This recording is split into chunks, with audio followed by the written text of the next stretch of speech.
রাষ্ট্রপতির উপর ধন্যবাদ জ্ঞাপন বক্তব্য। রাষ্ট্রপতির বক্তব্য আমি শুনিও নাই, পড়িও নাই, এবং সেই বক্তব্য দেওয়ার সুযোগ করে দেওয়াকে আমরা প্রত্যাখ্যান জানিয়েছিলাম। আমরা খুব স্পষ্টভাবে বলেছিলাম যে এই রাষ্ট্রপতির অপসারণ প্রয়োজন, তাকে গ্রেফতার করা প্রয়োজন। এই রাষ্ট্রপতির আর কোনো অধিকার নেই বঙ্গভবনে থাকার, এইখানে এসে বক্তব্য দেওয়ার। প্রেসিডেন্ট শাহাবুদ্দিন চুপ্পু তার কিছু কুকীর্তির কথা মাননীয় স্পিকার হাউসের সামনে তুলে ধরছি। তিনি দুদকের কমিশনার ছিলেন। তাকে দুদকের কমিশনারের করা হয়েছিল 3টে অ্যাসাইনমেন্ট দিয়ে। 1 নম্বর হচ্ছে খালেদা জিয়া এবং তারেক রহমানের বিরুদ্ধে দুর্নীতির অভিযোগের শাস্তি নিশ্চিত করা।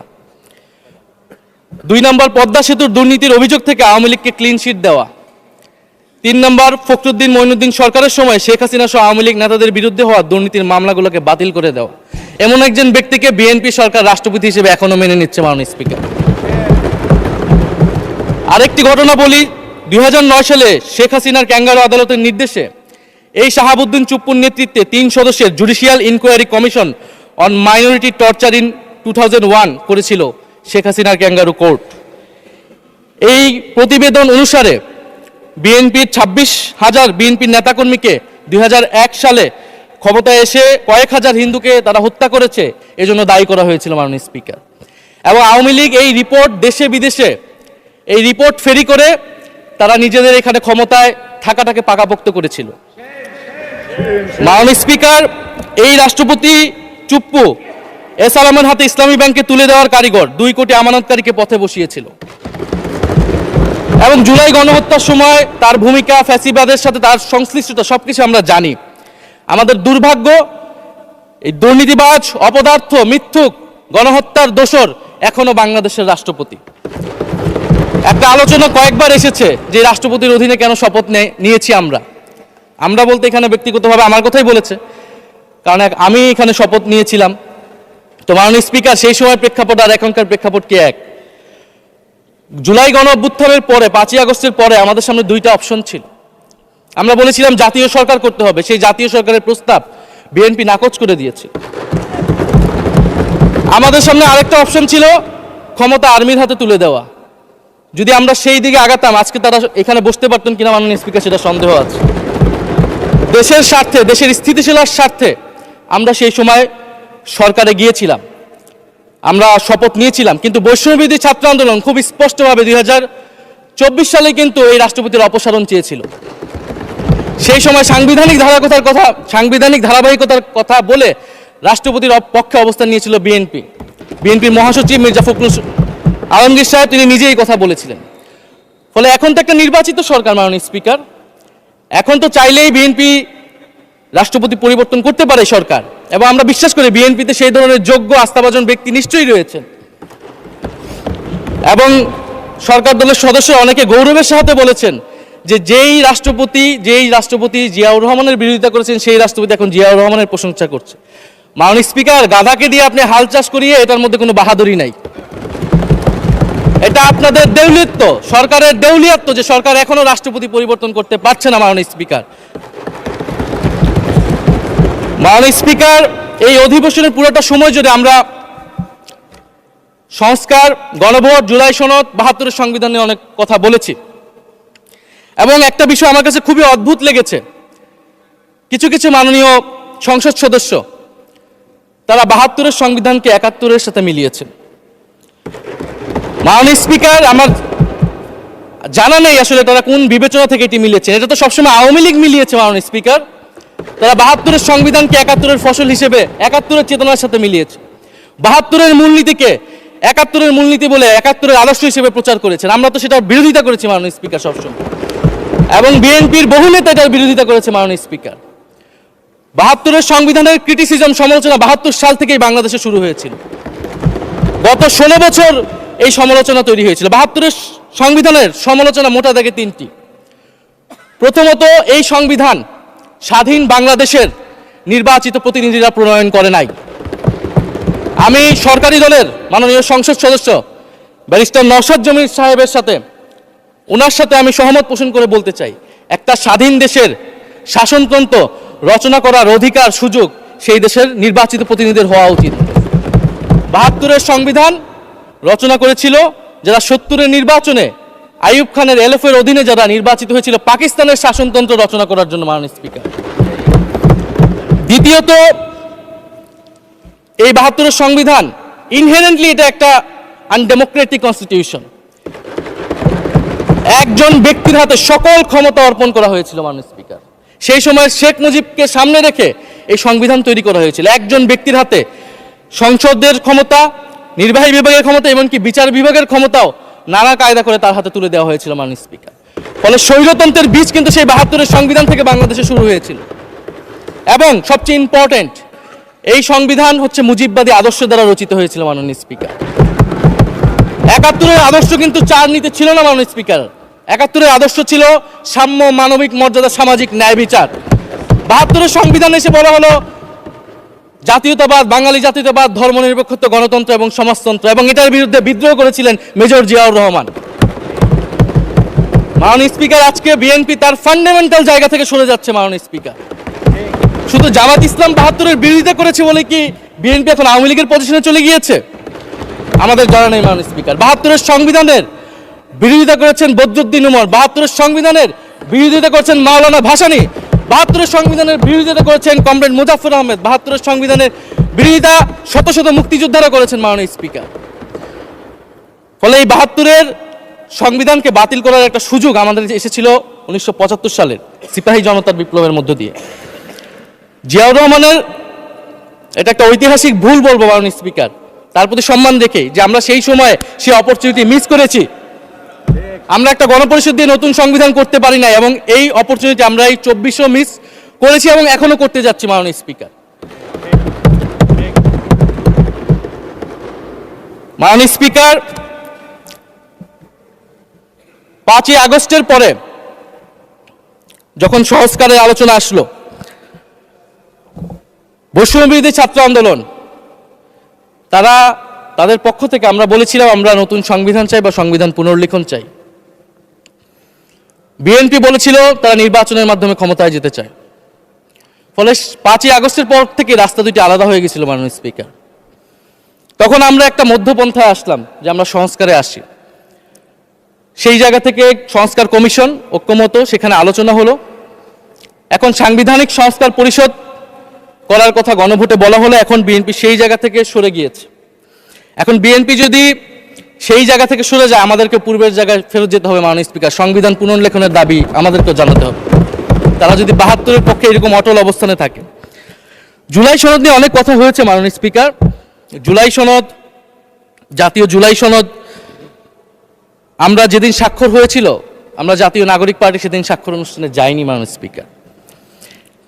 এবং পরবর্তীতে আমরা স্বাক্ষর করেছি বলা যায় না, আমরা সেখানে আমাদের কমেন্টটা দিয়ে এসেছিলাম, মাননীয় স্পিকার। জুলাই জাতীয় সনদ, জুলাই গণ অভ্যুত্থানের পরবর্তীতে এত কষ্টের যে ফসলটাকে, সেইটাকে মাননীয় স্পিকার নোট অফ ডিসেন্ট দিয়ে সেটাকে কলুষিত করে ফেলা হয়েছে। যেদিন জুলাই জাতীয় সনদ স্বাক্ষর হয়, সেদিন জুলাই জাতীয় সনদের মেজর সংস্কারগুলোতেই পাশে একটা নোট লেখা হয়েছে যে কোনো রাজনৈতিক দল বা জোট তাদের নির্বাচনী ইস্তিহার উল্লেখপূর্বক যদি জনগণের ম্যান্ডেট লাভ করে, তাহলে তারা সেই মতো ব্যবস্থা গ্রহণ করতে পারবে। তাহলে যেই দল নির্বাচনে জয়ী হবে তারা তাদের ইস্তেহার অনুযায়ী সবকিছু করবে, মাননীয় স্পিকার। এটার জন্য ঐক্যমতের কোনো প্রয়োজন হয় না। আপনি যদি নির্বাচনে জিতে আপনার ইস্তেহার মতোই সবকিছু করবেন, তাহলে আপনার সাথে আমার কিসের ঐক্যমত, কিসের আলোচনা? এবং সেই নোটগুলো কিভাবে লেখানো হয়েছে, কিভাবে বল প্রয়োগ করে, শক্তি প্রয়োগ করে ঐক্যমত কমিশনকে চাপ দিয়ে লেখানো হয়েছে, মাননীয় স্পিকার, এটা ঐক্যমত কমিশনের আমি মনে করি এখন বলার সুযোগ হয়ে এসেছে, সময় এসেছে। ফলে জুলাই জাতীয় সনদ কে আমরা একসেপ্ট সেই সময় করতে পারি নাই।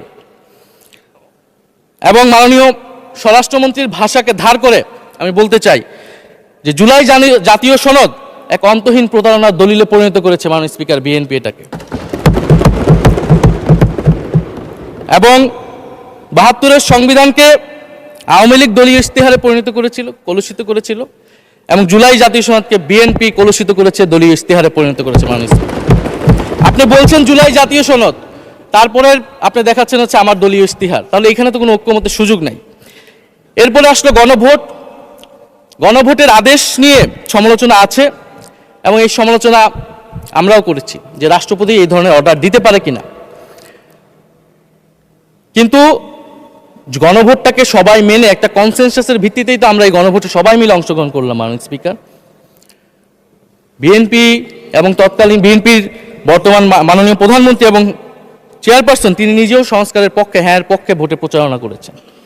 ফলে আপনাদের ইলেকশনের আগে এটা পরিষ্কার করা প্রয়োজন ছিল যে এই গণভোট আপনারা মানেন না, এই গণভোটে হ্যাঁ বা না যেতুক এটার সাথে আপনাদের কোনো সম্পর্ক নাই।